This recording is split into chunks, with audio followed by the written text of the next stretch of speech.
También quiero decirle una cosa. Así como usted se siente, también yo me siento como senadora muchas veces. Recibimos la crítica de que no hay oposición. A veces también pienso que no hay ciudadanía.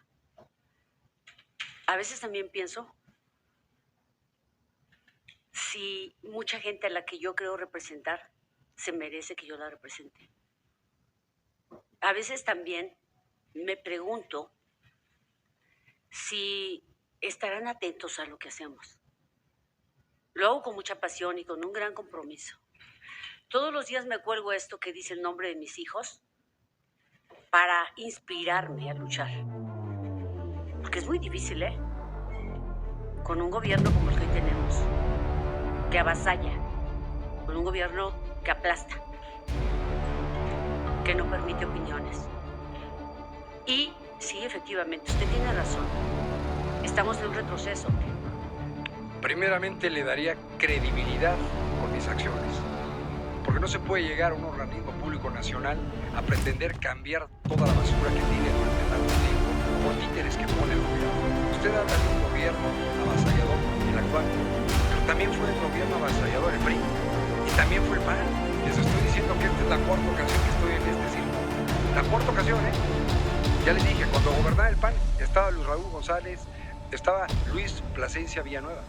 Yo fui servidor público de la Comisión Nacional de los Derechos Humanos y tuve problemas de que cambios de visitaduría. ¿Saben por qué? Porque no querían entrar a los visitadores generales del Estado, porque no querían entrar a las violaciones de derechos humanos. Ciudadanía. Y un tema relevante en nuestro país es la materia de los derechos humanos. Hoy, por ejemplo, no vemos a la titular de la presidencia de la Comisión Nacional de los Derechos Humanos. Y miren, les dejé ahí una copia de una solicitud de informe especial a la opinión pública que pedí ayer a la Comisión Nacional de los Derechos Humanos, porque tendría que pronunciarse, si bien es cierto que en el artículo 102, apartado B de la Constitución, tanto en el párrafo primero como en el tercero, existe la imposibilidad jurídica de atender quejas en contra del Poder Judicial de la Federación. No puede tramitarse quejas en materia judicial ni tampoco en materia electoral. Tampoco está atada la Comisión Nacional de los Derechos Humanos para emitir un informe especial a la opinión pública, y ahí están los fundamentos en el artículo 174 del reglamento interior, para que se pronunciara y que dijera claramente que hoy el Poder Judicial Federal está violando los derechos humanos de millones de mexicanos. Este paro legislativo que están haciendo, este paro administrativo que están haciendo, por los problemas que tienen en cuestión de su trabajo con el Poder Ejecutivo, con el Poder Legislativo, está afectando a los mexicanos y a las mexicanas. Somos los principales afectados. Hoy quienes tramitamos juicios de amparo o quienes estamos en espera de una materialización en la ejecución de una sentencia de paro, no tenemos forma. ¿Por qué? Porque los señores están de paro. Pero no hay una Comisión Nacional de los Derechos Humanos que se pronuncie al respecto. ¿Tiene la facultad legal? Claro que tiene la facultad legal. Mientras estoy sentado aquí, gente de mi oficina está promoviendo una queja y también la solicitud de un informe especial a esta soberanía, a la del Senado de la República. Porque hoy nos damos cuenta que ayer en la noche se aprobó una reforma que va en contra del principio de progresividad de los derechos humanos establecido en la reforma constitucional del 10 de junio de 2011 en el párrafo tercero. ¿En dónde se está respetando este principio de progresividad si nos damos cuenta que existen reformas retrógradas? Hoy en este Senado, con 14 miembros que integran la Comisión de Derechos Humanos, veo a la presidenta, veo a un integrante, veo al presidente de la Comisión de Justicia, veo ni siquiera a los 20 integrantes de la Comisión de Justicia ni a los 14 de la Comisión de Derechos Humanos les importa. Hoy en nuestro país quizá la única forma no violenta que tenemos como sociedad para hacerle frente al abuso, al exceso y a la omisión de las autoridades es frente a la defensa de los derechos humanos, en un mecanismo no jurisdiccional. Estaba tomándome un refresco ahí en la cafetería y me daba cuenta en esta parte que tiene ahí con la pantalla de prensa, 2 reporteros.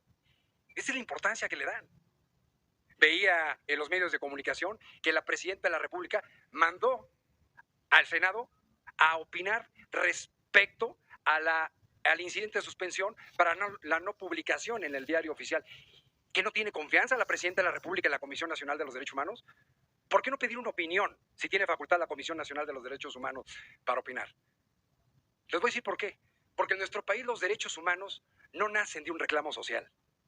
Nacen de una carta de presentación de un poder ejecutivo hacia finales de los años 90 como para decir, miren, aquí en México se defienden derechos humanos. Y eso no es así, no es un reclamo social. Vemos la reforma constitucional del 10 de junio de 2011 que hoy está inacabada, que los propios transitorios a la reforma mandatan a esta soberanía y muchas legislaturas atrás a armonizar a la Constitución en materia de derechos humanos y no pasa nada. Dentro de mi trabajo profesional les comento uno de los asuntos que llevo.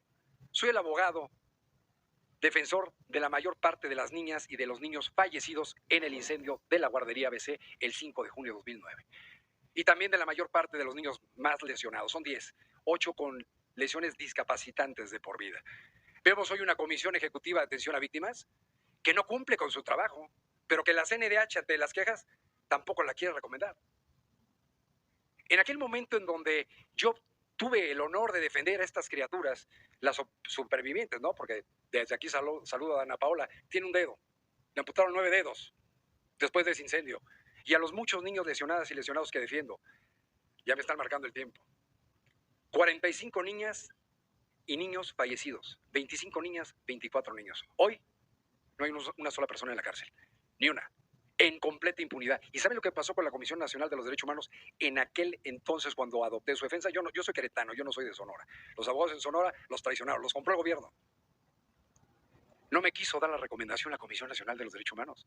La recomendación que había emitido la Comisión Nacional de los Derechos Humanos. La pedí a través del INAI, tampoco la obtuve.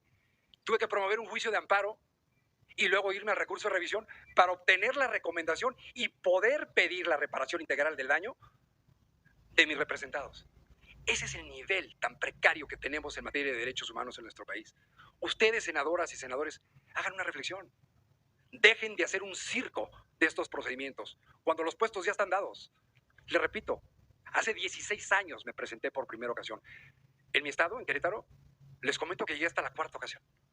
Y en mi casa me decían, oye, ¿qué te da vergüenza ir una y otra vez si ya sabes que estos puestos se heredan?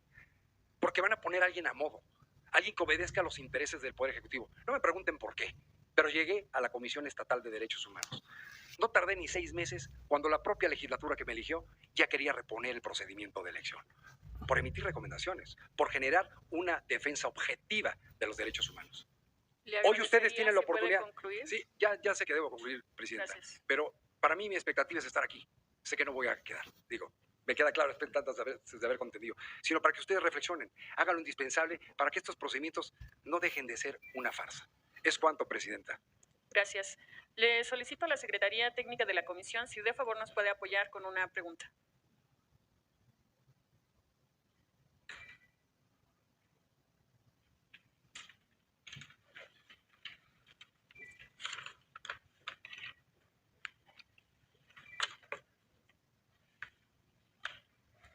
Es una pregunta que nos hace llegar una servidora pública de la Coordinación General de Investigación Forense y Servicios Periciales de la Fiscalía General de Justicia de la Ciudad de México.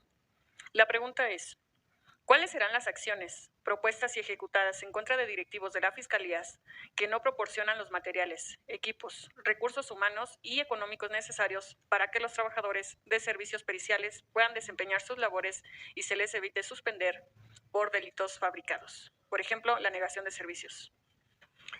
Me interesa el tema de Procuración de Justicia. Les comento que yo me formé como agente del Ministerio Público del Fuero Común. Por oposición fui agente del Ministerio Público Federal. Fui delegado de la entonces Procuraduría General de la República. Fui director general de Extradiciones y Asistencia Jurídica Internacional y fui agregado de la PGR en la Unión Europea. Conozco perfectamente bien el divorcio que existe en las fiscalías entre lo que son las áreas de servicios periciales, lo que es la Policía de Investigación y lo que es el Ministerio Público. Inclusive mi tesis de grado de maestría versa sobre la ineficacia de la Procuración de Justicia en México. ¿Qué es lo que le contesto a esta servidora pública de la Fiscalía de la Ciudad de México? Que haga lo necesario con sus jefes para que le hagan llegar eso. La Comisión Nacional de los Derechos Humanos primeramente no sería competente porque se trata de una fiscalía local. Y en términos del artículo 3 de la Comisión Nacional de los Derechos Humanos, solamente conoce de quejas en contra de autoridades federales o cuando hay concurrencia entre autoridades federales, estatales y municipales. Pero eso no quiere decir que si yo fuera titular de la CNDH y la servidora pública acudiera, no se le pudiera dar una orientación conforme a derecho, con independencia de que no es competente para conocer sobre la materia. ¿Es cuanto? Gracias. Pregunto a alguna senadora o senador si desea hacer alguna pregunta. La senadora Carolina, adelante. Salí a atender un par de gentes, pero lo escuché por el monitor.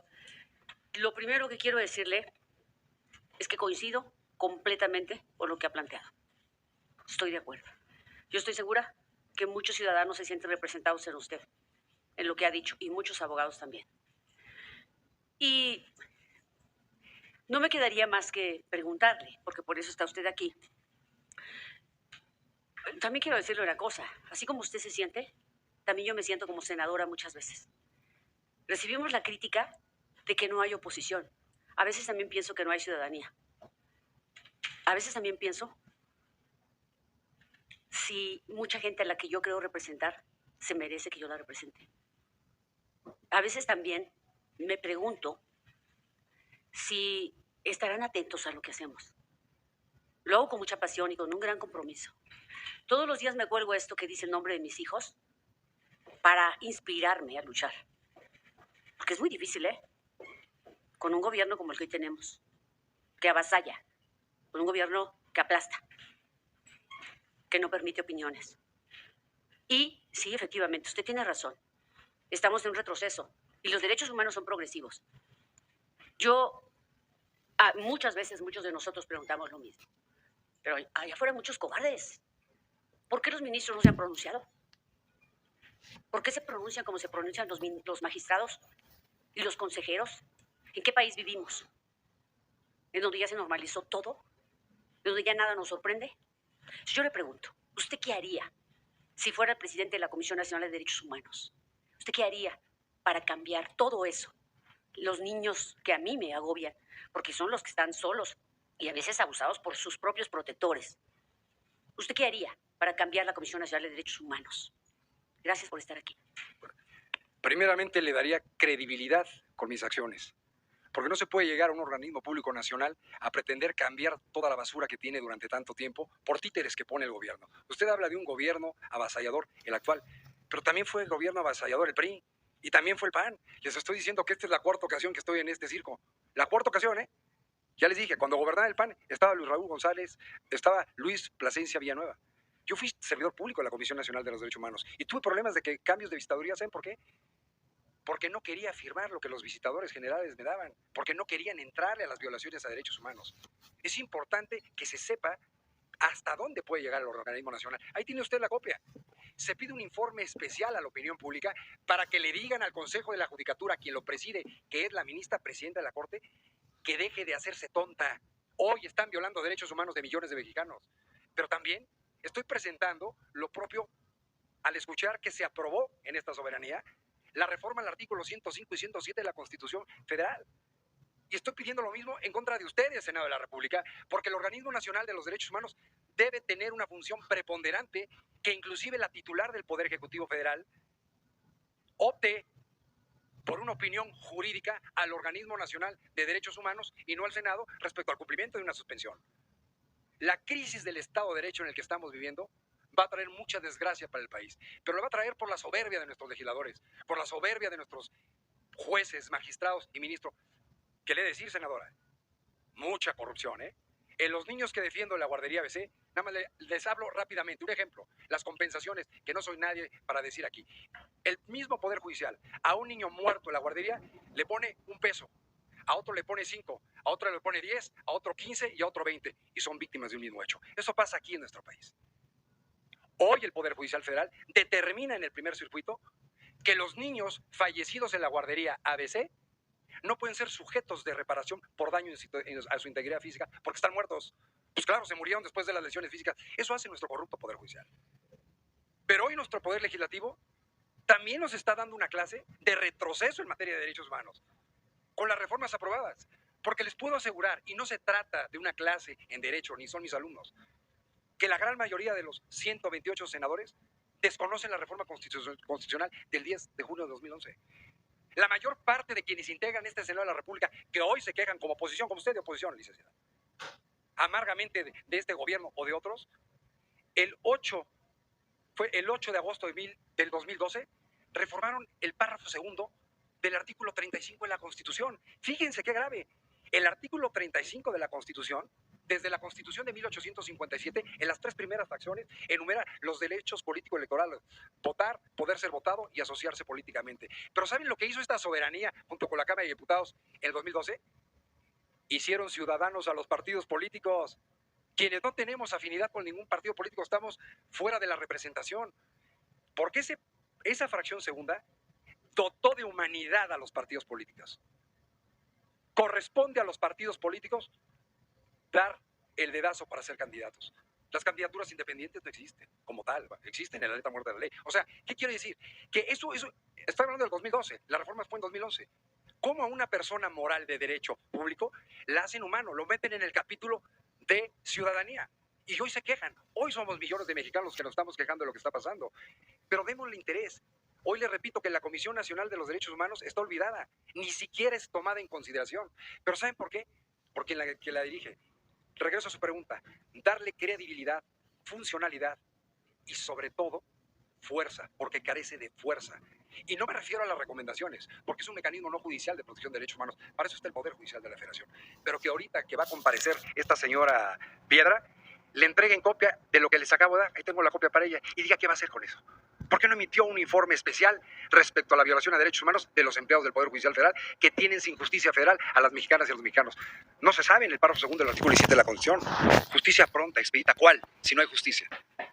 No sé si con esto satisfaga su pregunta, senadora. A sus órdenes. Gracias. Pregunto si hay alguna otra senadora o senador que quiera realizar alguna pregunta. Ok. Adelante, senadora Simey. Gracias, buenas tardes. Tendría algunas preguntas para usted, dándole la bienvenida a este lugar. Una es, considerando su experiencia en el Ministerio Público y que la principal queja de la población generalmente es la impunidad, ¿qué política o acciones con perspectiva de derechos humanos recomendaría para las fiscalías a nivel nacional? Y también, ¿por qué durante su administración en la Defensoría de Derechos Humanos de Querétaro fueron despedidos, de acuerdo al dato que tenemos, más de una decena de empleados? Y escuché con atención su intervención, utilizó la frase que es un corrupto poder judicial. ¿Cuáles serían los principales argumentos para emitir esto sobre el poder judicial? Es cuanto, muchas gracias. Gracias. Empiezo con la última. No todos los servidores públicos del Poder Judicial son corruptos, matizo. Pero sí existe una enorme corrupción, sí existe una justicia a modo, una interpretación de la ley claramente con intereses de matices políticos. Y les repito, en un caso de gran impacto a nivel nacional e internacional. Sencillamente, si este incendio de la guardería ABC cumplió 15 años, el 5 de junio pasado, ¿es normal, les pregunto, que a 15 años no esté materializada la sentencia penal, no haya nadie en la cárcel? ¿Y sabe por qué se detiene la ejecución de la sentencia? Porque el Poder Judicial Federal, en un juzgado de distrito, en Tijuana, fíjense, en Tijuana, a petición de uno de los condenados, que ya no hay forma de impugnación, ya fueron condenados por la muerte de 49 niñas y niños y por decenas de lesionados. Interpone un amparo y le concede la suspensión. ¿Cómo es posible que haya esa corrupción en el Poder Judicial Federal? Una parte condenada interponiendo un amparo, concediendo la suspensión para detener todo el procedimiento de ejecución de la sentencia penal, cuando estas personas ya no tienen mecanismo de defensa. Por eso lo digo, por esa corrupción. Porque aquí en el primer circuito judicial determinaron mediante jurisprudencia que los niños muertos no tenían derecho a la reparación integral del daño, porque ya están muertos. Entonces no hubo compensación por esa reparación integral. Esos son claros ejemplos de corrupción. Voy a la pregunta que me hizo en segundo lugar. Cuando fui presidente de la Comisión Estatal de Derechos Humanos y luego de la Defensoría, despedí no una decena, mínimo unas 4 decenas. ¿Saben por qué? Porque eran cuota legislativa, porque los diputados querían tener a sus novias en la Comisión de Derechos Humanos, muchos de ellos. Y se les dio la oportunidad que fueran a trabajar, pero no quisieron, querían tenerlos ahí. Por eso es que al poco tiempo ya me estaban reponiendo el procedimiento de elección. ¿Por qué tenían a sus amigos? Porque era un coto, porque como que me agradeces el puesto y como que te haces tarugo, porque tienen perfiles los puestos de visitador general. Y con respeto a todas las profesiones, yo tenía visitadores que tenían la carrera técnica de estilista. Entonces, eso provocó a que hubiera una selección del personal para poder brindar un servicio público de calidad. Guardia permanente los 365 días del año. Ahora, con respecto a la pregunta del Ministerio Público, me gustaría que me la matizara para no contestar cualquier tontería. ¿Me la puede repetir? Claro. Considerando la experiencia que tiene y que la impunidad es lo principal, pues qué políticas o acciones con perspectiva de derechos humanos recomendaría. Y ahí, si me permite también, Presidenta, gracias, lo escuché y me parece una gran exposición, pero hay una parte donde dijo que esto era un circo. Sí. La pregunta sería, ¿qué personaje usted sería entonces de este circo? Un espectador. porque los espectadores generalmente pues son eso, pero con todo el respeto que me merece esta presidenta y presidente que han estado aquí, que además conozco sus perfiles, lo han hecho de manera transparente. No podemos responder por las anteriores legislaturas, pero yo que he sido parte de esto, estamos con todas las fracciones, con todas las compañeras y compañeros haciendo nuestro esfuerzo y atendiéndoles como es la convocatoria. Entonces, bueno, eso sería... Bueno, yo puedo responder para no quitarle más tiempo. La primera pregunta es muy sencilla. Que el Poder Ejecutivo Federal y el Poder Ejecutivo de los estados saquen las manos del procedimiento de elección de las fiscalías. ¿Por qué? Porque son instituciones represoras.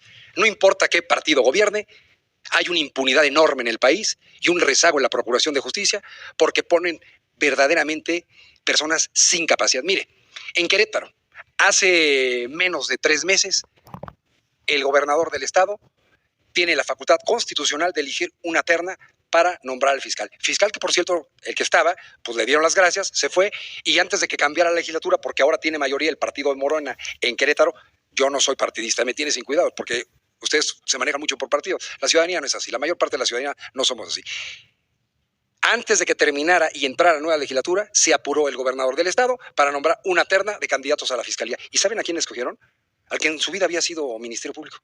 O sea, ¿cómo se piensa que se va a manejar al Ministerio Público en una entidad federativa o al Ministerio Público de la Federación cuando nunca se ha sido Ministerio Público? Entonces, para garantizar ese derecho humano de acceso a la justicia establecido en el artículo 17, párrafo segundo de la Constitución, o el derecho humano a esta procuración de justicia en el artículo 21 de la Constitución, y también un derecho a la seguridad, aunque estamos hablando de procuración de justicia, lo más alejado que esté el proceso de elección del fiscal y de remoción del Ejecutivo, se va a garantizar mejor los derechos humanos de la ciudadanía. Con respecto a lo que yo le denomino circo, senadora, también quiero matizarlo, porque yo les dije en un principio, no quiero que esto sea un circo y una farsa como la que me he presentado anteriormente. Porque indudablemente, como sus señorías, ha habido senadores y senadoras de muy alta representación partidista en las otras comisiones. Me acuerdo cuando presidía la Comisión de Derechos Humanos, dona Rosario Ibarra de Piedra, ya fallecida, que por cierto no fue a las comparecencias, ha de haber estado enferma. O me acuerdo de la senadora Angélica de la Peña, que estuve en una de mis comparecencias, y como secretaria la hoy gobernadora Laida Sansores, que fíjese lo que es la vida. Llevo una amistad fuerte con la senadora. En el plenito me hizo la misma pregunta que usted del despido de los servidores públicos de la Defensoría, porque en aquel entonces yo era presidente de la Comisión de Derechos Humanos de Querétaro, hoy Defensoría de los Derechos Humanos. Y le contesté similar a lo que le dije a usted. Si ustedes me eligen como presidente de la Comisión Nacional de los Derechos Humanos, tengan la plena seguridad que haré una limpia, pero prácticamente del 50% de la gente no comprometida. No para meter amigas y amigos, simplemente para disminuir el alto costo de la institución, pero optimizarlo. Entonces, no lo tome personal, senadora, pero cuando la primera vez que me presenté en esta soberanía fue hace 4 elecciones, fue en el año 2009 que gobernaba el Partido Acción Nacional, uno viene con todos sus deseos, ¿no? Y te das cuenta que ya está la persona elegida. Y luego te presentas a los 5 años y te vuelves a presentar y te vuelves a presentar y te das cuenta que es lo mismo. Mire, le voy a platicar la primera que me presenté en Querétaro de 4. Fue un proceso como este, nada más que fue por etapas. Éramos 25 aspirantes a la Comisión Estatal de Derechos Humanos. De los 25, después de un filtro, fuimos 12. De los 12 eligieron una terna. Yo iba en la terna junto con 2 compañeros míos, profesores de la Universidad Autónoma de Querétaro. Entramos a la legislatura que por primera vez elegía a un presidente de la Comisión Estatal de Derechos Humanos. Van dando el nombre del titular. De la terna no eligieron ni a los 2 profesores ni a mí, eligieron al moderador de los eventos. Así pasó en Querétaro. Entonces, por eso es que le digo, sin que me lo tome mal, que para mí todos estos son unas farsas y mi expectativa es verla a usted. Porque hoy tengo asuntos en la Comisión Interamericana de Derechos Humanos que el Estado mexicano no quiere reconocer y que llevan años. Porque tuvimos que poner un antimonumento aquí en Paseo de la Reforma enfrente del Seguro Social. Porque tenemos otro enfrente de la Suprema Corte de Justicia de la Nación, ahí en la puerta principal, que nos los quitaron y lo volvimos a poner.